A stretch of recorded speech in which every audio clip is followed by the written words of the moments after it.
16 ang naaresto ng salakayin ng mga otoridad ang mga hinihinalang bagsakan ng ilegal na droga sa Davao City.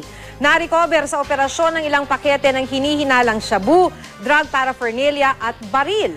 Makibalita tayo kay Jan Bautista ng GMA Davao Exclusive.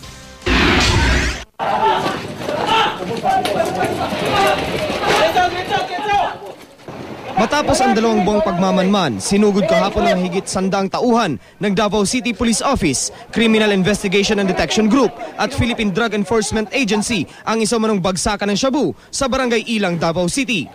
Target ang ilan umanong pusher at bahay nila na ginagawa raw shabu tiyangge. Naghiwa-hiwalay ang mga operatiba at pinasok ang 8 bahay. Asa di mo balay? Doon po sa ano. Ha? Doon po ginapay. Sa isang bahay, nakakuha ng ilang sachet ng pinaniniwalaang shabu at isang baril.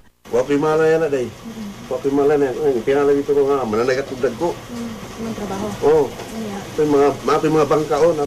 Bukod sa mga pakete ng umano'y droga at paraphernalia, may nakuha ring baril sa isa pang bahay.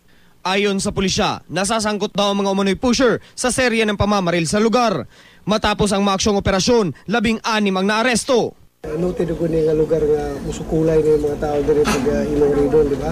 So, amo kumpiyansa. Dunay na nga pagsadagat apan ang uban nadakpan, ang uban wala madakpi. Tumangging magbigay ng pahayag ang mga naaresto, sasampahan sila ng paglabag sa Dangerous Drugs Act.